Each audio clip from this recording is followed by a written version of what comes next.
जब मैं आप लोगों को कुरान मजीद पढ़ाता हूँ तो आयत करने के जो तरीक़े हैं उसमें आप लोग कंफ्यूज रहते हैं। तो अब से इंशाल्लाह मैं रोज़ाना या एक आध दिन छोड़ के एक क्लिप में आयत करने का एक तरीक़ा आपको बताया करूँगा।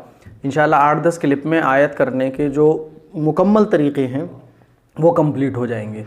और जो डाउट है आप लोगों के माइंड में आयत कैसे की जाए, कैसे ना की जाए, कहाँ किस तरह से आयत करना चाहिए, वो इंशाल्लाह सारे डाउट आपके क्लियर हो जाएंगे।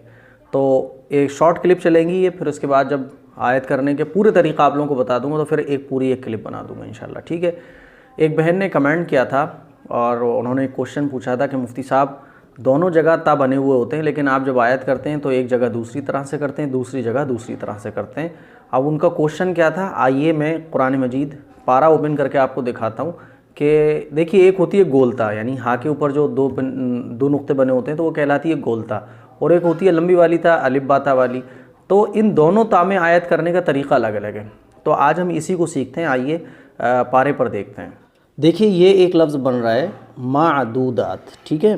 वज़कुरुल्लाह फ़ी अय्यामिम माअदूदात। तो ये लंबी वाली ता आ रही है, देखिएगा आप, ये लंबी वाली ता आ रही है ना, ऐसे करके ये लंबी वाली ता कहलाती है।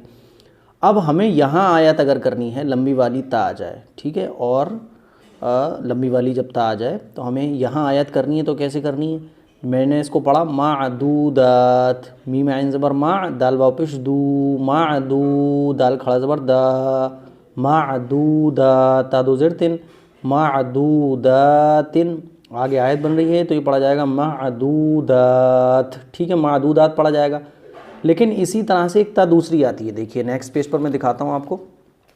ये देखिए, काफ़तन, ता दो ज़बर तन है ना, काफ़तन, ठीक है, काफ़तन है। इसी टाइप से आप ये देखेंगे तो ये बय्यिनतिन है, ता दो ज़ेर तिन। वहाँ पे भी क्या थे, वहाँ पे भी क्या था, ता दो ज़ेर तिन। देखिए यहाँ भी क्या है, ता दो ज़ेर तिन, और यहाँ पे भी क्या है, ता दो ज़ेर तिन। लेकिन हम यहाँ पढ़ेंगे माअदूदात, और यहाँ हम जो पढ़ेंगे वो क्या पढ़ेंगे, बय्यिना।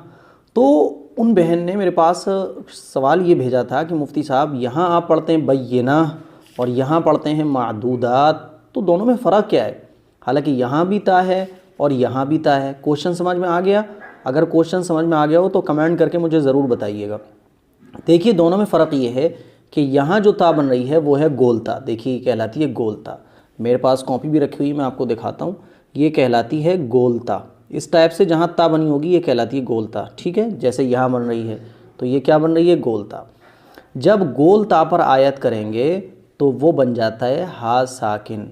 जब गोलता पर आयत करेंगे तो क्या बन जाता है, वो हा साकिन। मिसाल के तौर पर ये गोलता है तो यहाँ इसको मैं हटा दूंगा, ता को हटा के ता के ऊपर लग जाएगी जज़म, तो ये क्या बन गया, हा साकिन। यानी हा के ऊपर जज़म लगा देंगे और ता गायब हो जाएगा, तो ये बन जाएगा हा साकिन। ये है आयत करने का तरीक़ा गोलता पर। अब जब हमने इसको पढ़ा बाया ज़बर बई या ज़ेर ही, बय्यी नून ज़बर ना, बय्यिना, ता दो ज़ेर तिन, बय्यिनतिन, ठीक है। तो ये क्या आ गई, गोलता। तो गोलता पर आयत करते हैं तो कैसे करते हैं, ता को गायब कर देते हैं और हा के ऊपर लगाते हैं जज़म, तो ये क्या पढ़ा जाएगा, हा साकिन। तो नून, जब भैया हा साकिन हो गया तो ये पढ़ा जाएगा नून हा ज़बर ना, बय्यिना। तो इसीलिए जब भी गोलता आती है तो मैं आयत करता हूँ बय्यिना काफ़ा, ठीक है, क्योंकि ये गोलता। देखिए यहाँ पे भी गोलता है तो ता गायब हो जाएगा, दो ज़बर भी हट जाएंगे और ऊपर जज़म लग जाएगी, हा साकिन पड़ा जाएगा। तो गोलता पर जब भी हम आयत करेंगे तो आयत करते वक्त गोलता जो है वो हा साकिना बन जाती है। जब ये हा साकिना बन जाएगी तो फिर इस लफ्ज़ से मिलेगी नून हा ज़बर ना, पीछे वाले लफ्ज़ से मिलेगी फ़ा हा ज़बर फ़ा, तो इसीलिए ये पढ़ा जाएगा बय्यिना, ये पढ़ा जाएगा काफ़ा।